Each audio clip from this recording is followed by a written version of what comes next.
Louisiana Legends is made possible by Blue Cross and Blue Shield of Louisiana. This informative, educational series enables us to discover, through the accomplishments of our fellow Louisianians, the unique character of the state so proudly served by Blue Cross and Blue Shield of Louisiana for more than 65 years.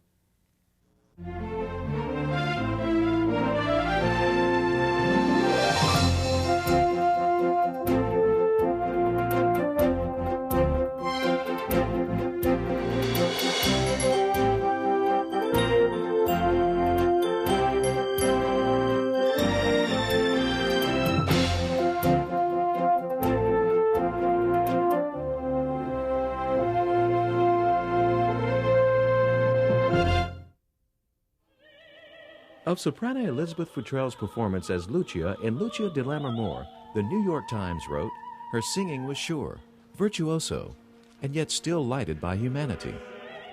Born in Covington, Louisiana, Elizabeth began to sing at an early age, performing church music throughout southeastern Louisiana. In her junior year of high school, her voice teacher pointed out that she had a gifted voice, and with the right training, Elizabeth could reach great heights as a professional singer. Making a total commitment, she trained hard, rising early to practice and perfect her vocal skills.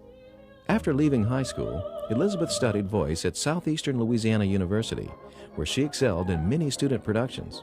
After graduation, she moved to Chicago, where she continued to study with the lyric opera. The acclaimed soprano has also appeared with the New York City Opera, and in 1999, she made her debut at the Metropolitan Opera House in the role of Lucia. In the 1998 opera season, she performed the world premiere of Previn's Streetcar Named Desire in the role of Stella Kowalski, a role she repeated with the New Orleans Opera. And in 2001, she debuted with the Los Angeles Opera as Cleopatra in Handel's Giulio Cesare. Join us now for a conversation with Elizabeth Futral. I'm with Elizabeth Futral, the glorious coloratura soprano of virtually every leading opera house in the world. She also has one other distinction, far bigger. She's a native of Covington, Louisiana. Elizabeth, it's a pleasure to be with you. Thank you, Gus. It's a pleasure. We're taping this in New Orleans, where you're going to be doing two performances of Lucia de Lammermoor. Right. And I'm not going to talk very much, but I want to say on camera, it's just not fair for someone to have a beautiful voice and to be that beautiful. In other words, were you a mute, you could have a great career. Elizabeth, tell us about early days in Covington. Covington was a wonderful place to grow up, wonderful place to be a kid. You know, pretty gentle community and easygoing and quick access to New Orleans, where everything was happening, and I loved it. Covington was a great place to grow up. Your dad was a preacher. Yes, he was a Southern Baptist minister at First Baptist Church in Covington.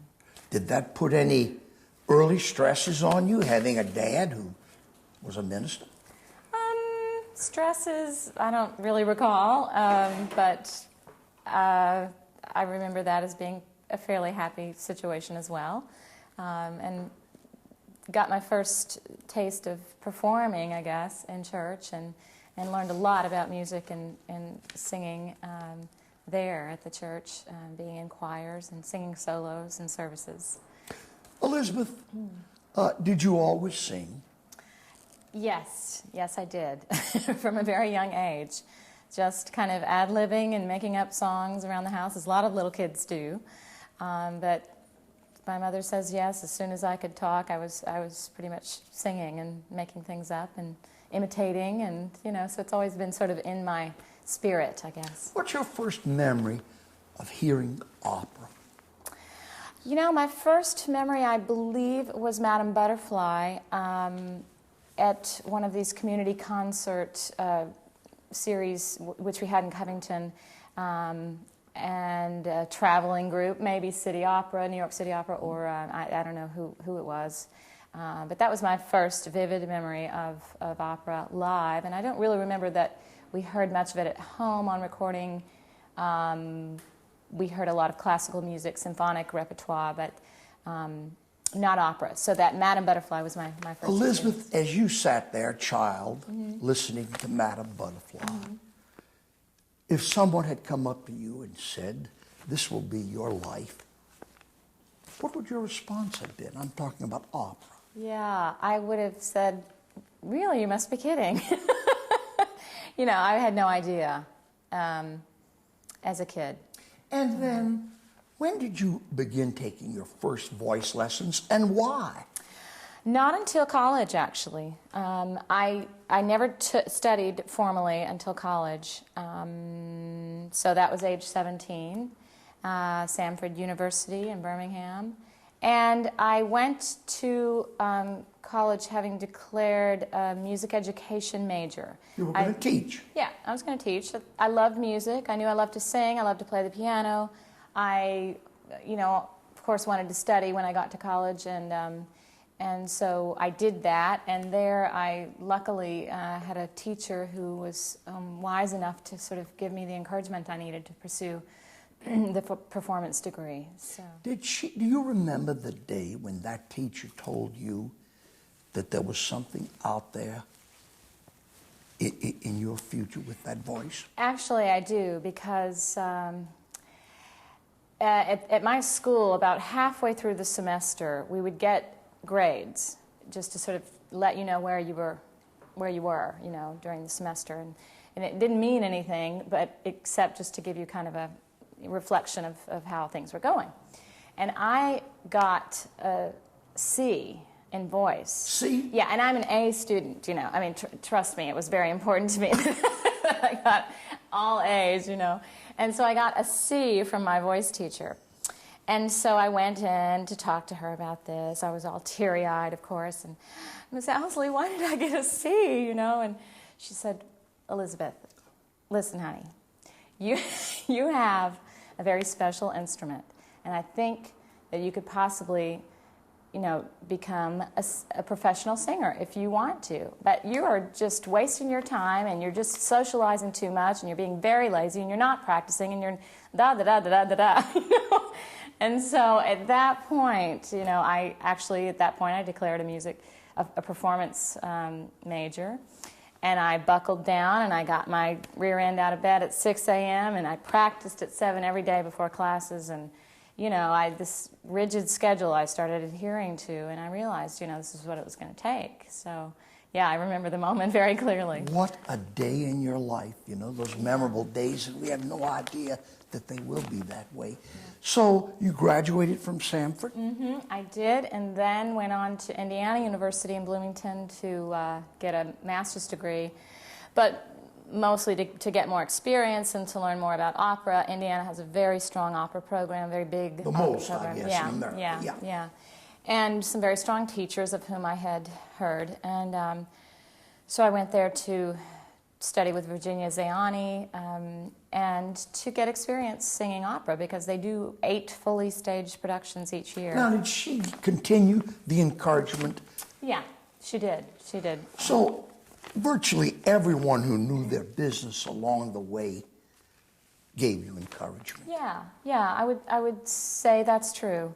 I was definitely kind of scooted in the right direction at the right moments, you know, when I needed the push. It was always there. So. Now, at what point did the voice become, or was it coloratura? I guess I've always been capable of this range, and it's always been clear to me, because of the weight of my voice, what it is I should be singing. I mean, it's not ever been a question, really, you know. For some singers it is, but mine's been fairly clear that I should be singing this certain repertoire that I do. There is maybe a bit more lyricism in my voice than in some other coloratura sopranos who might have lighter voices than I do. So sometimes people will say, maybe you should do this that's a little heavier, but I've kind of resisted that because I don't want to push myself into repertoire that might damage, you know. So at Indiana, did you really pour your efforts into that singing? Yeah, I did. I mean, it was a busy time. I was student teaching to sort of get through school as well. I was, singing church jobs, and it was busy. You're preparing recitals, doing opera rolls, but the studying with the teacher was kind of the most important thing to me. And she, Virginia Ziani, had quite an excellent career in Italy, largely. And she was a great violetta and traviata, and she brought to me, another dimension. The career. She really was able to share with me what a career was and what it involved, and how one carries oneself in life and on the stage. So. You lucked out with a unique teacher. Yeah, she was. Now, really what great. did the folks back home think? That, my goodness, here she goes. We thought she'd be teaching music, and suddenly she's thinking about a stage career. I've been very lucky in that I've always had fantastic support from my family, which of course is the most important thing to me. But my parents never said, "Oh, honey, you're going to starve." They just said, "You need to follow your heart." So I've been very blessed. Haven't you? Supportive. So you got that degree at Indiana, and then what did you do? Then I made a mad effort to audition for lots of different programs, which there are several in the country, apprenticeships, we call them, for young singers who are just getting started and maybe not quite ready to go full force into the career, sort of a next stage after school. And luckily, I got into the Chicago, Lyric Opera of Chicago program, which was great for me. It was really the right place for me to be. I learned, again, even more there. That was the real thing. The real McCoy was going on in front of me, and it was there for me to observe and be, a part of to a small degree. Again, did you receive encouragement there at the Chicago Lyric? I did, and continue to, actually. I still live in Chicago, and that company continues to be sort of, for me, a home company, although, I don't sing there every season, but they are still very encouraging and continue to bring me back when they have something to offer. So, okay, you're with the kind of a student company, apprentice program. Then what? Well, then I had an opportunity to do some auditioning for some grants, and for the Metropolitan Opera. They have a big competition every year. I'm sure you know about that. And so I did that competition, and happy to say that I won in the end, along with, I believe, 7 other people that year. And so we sang a big concert at the Met and got some nice money from them, and which again was another bit of encouragement, but also was a very important step for me because my agent was in the audience. My now agent, he wasn't at that point, but he came back and sort of began to woo me, and of course that for a young singer is that had to be the headiest thing. Well, it's such a difficult thing. It's a difficult relationship to establish, this agent-singer relationship, and I really lucked out because I have a very wonderful manager, and he has been with me from the beginning at that point. What did you sing, if I can ask, at the Met finals, at the auditions? I sang 2 really extended coloratura pieces. Zerbinetta's aria from Ariadne auf Naxos of Strauss, and which is in itself about 10 minutes long, or 11, and Ophelia's mad scene from Hamlet, which is by Thomas, I believe, Ambroise Thomas. Not a very popular opera, but a fantastic coloratura mad scene. So I did those 2 things. Goodness. Yeah. So you win the audition, and some money goes along with it, thank goodness. Yeah. And then what? And then I started singing, and I am very grateful that I have been able to earn my living singing from that moment on. I never had to do anything else, and I don't know why I've been granted that, but I have, and so I feel very lucky about it. I started working in, smaller companies, just kind of inching my way along. So you really are not the traditional hard luck story of struggle, nothing to eat, starvation, right. Singing in cafes, and then the phone rings.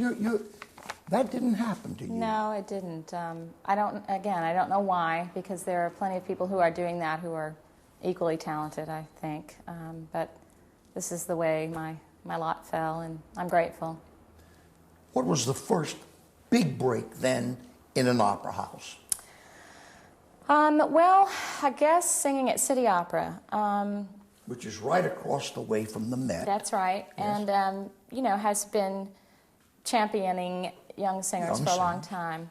So I made my debut there, I think it was 92, as Gilda in Rigoletto, and sang two other things that season with them. Did your folks come up for your debut? They did. They did. Yeah, that was exciting. And my voice teacher from Alabama came. I cannot imagine what it must feel like to be parents, and there is your dream on the stage, realizing her dream. Well, you'll have to ask them. Really? But I think they're very proud and feel like they've made a huge investment, So it's lovely.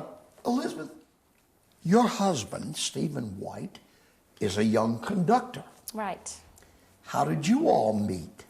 We met in Miami, Florida, when I was singing with the Miami Opera over several consecutive seasons. He was assistant conductor down there and chorus master, and so we got to know each other over several seasons, and I eventually talked him into moving to Chicago with me, and where we got married. And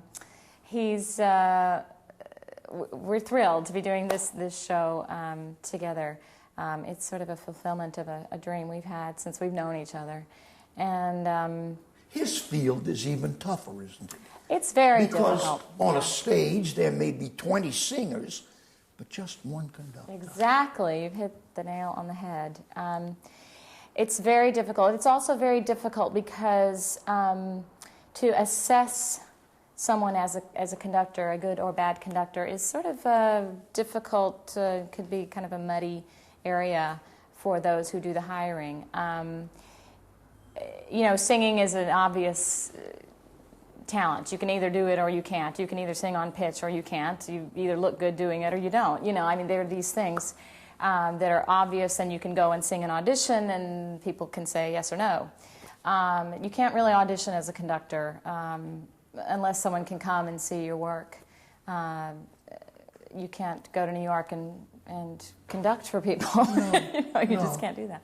So it's a little bit more difficult to sort of find the avenue to attain the jobs. But he's doing a great job. I think his work is really speaking for itself. I'm biased, of course, but I think he's a terrific conductor.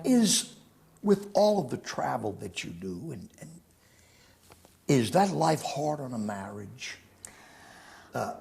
He a conductor, you a singer, you might be here and he might be there. Yeah, I think it has its strains, definitely. Marriage is hard anyway, isn't it? Two people trying to live together and get along all the time. I just think it's a difficult proposition. But these other things added in make it maybe a little more difficult. And then, on the other hand, the distance can be a good thing, and getting back together can be even stronger and happier. And you're a thoughtful lady. I suspect that you do a great deal of thinking, because I can tell that what you're saying here is the result it's not shooting from the hip, but it's a philosophy that's obviously evolved in you over the years. Yeah, you're right. Now, you're going to be singing here in New Orleans in Lucia de l'Amour, and you look out into the pit before the orchestra, and there is your husband. Mm-hmm. Does that give you comfort? Yes, it does. Great comfort.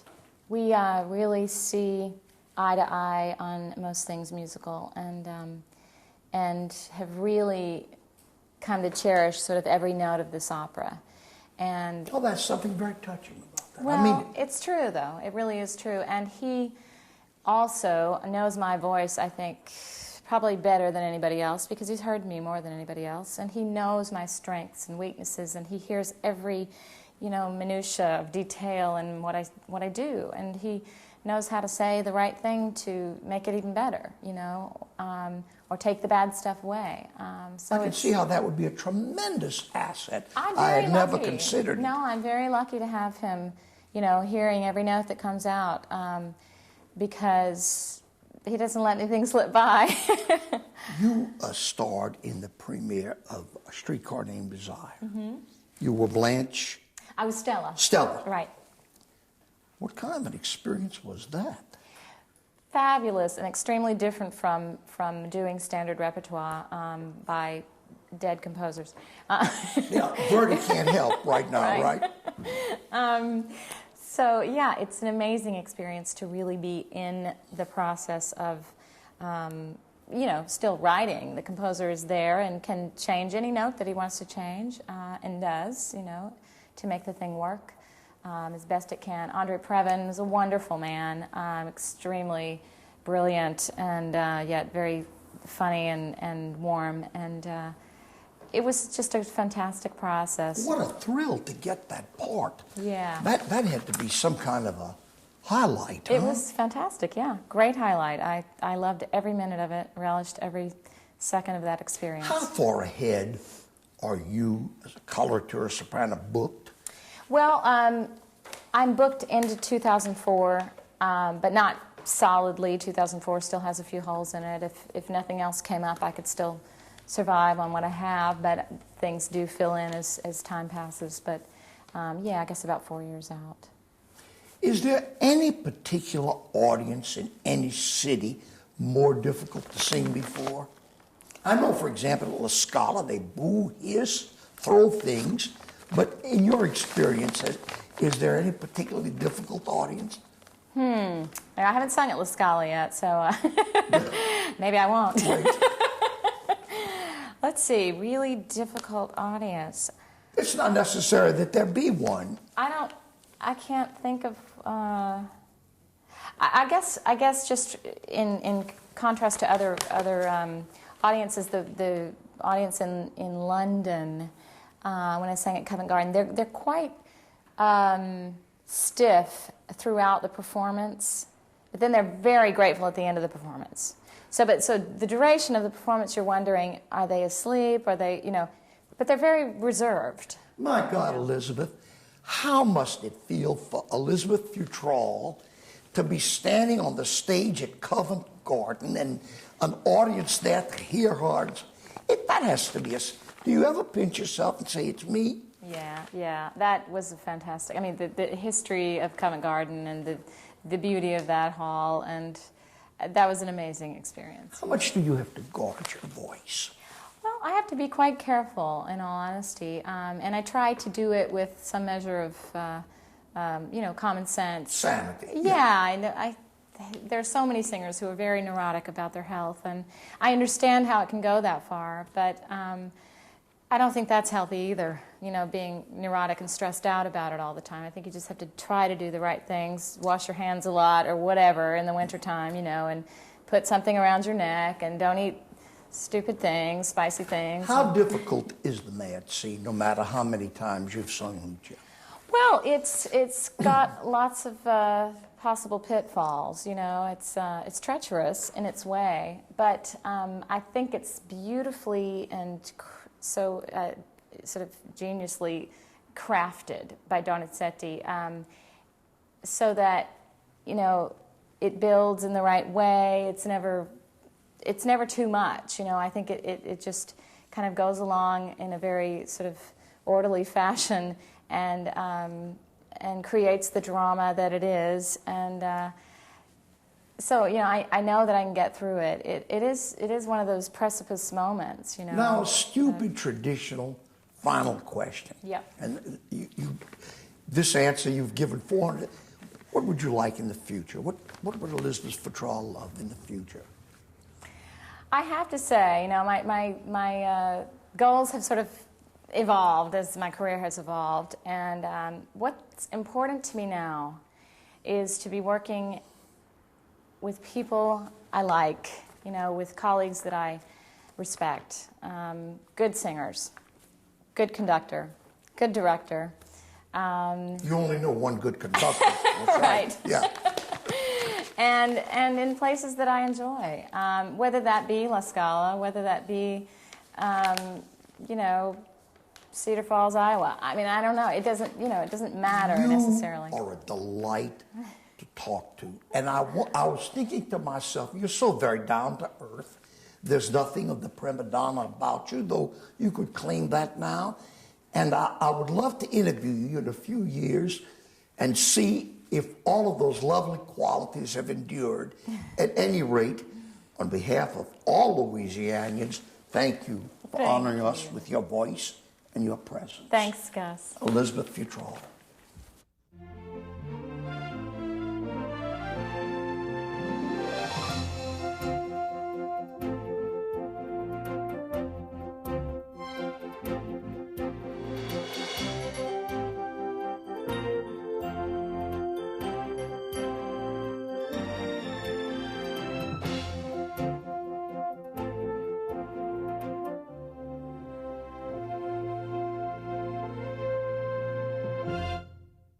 Louisiana Legends is made possible by Blue Cross and Blue Shield of Louisiana. This informative educational series enables us to discover, through the accomplishments of our fellow Louisianians, the unique character of the state so proudly served by Blue Cross and Blue Shield of Louisiana for more than 65 years. For a copy of this program, call 1-800-973-7246 or go online to www.lpb.org.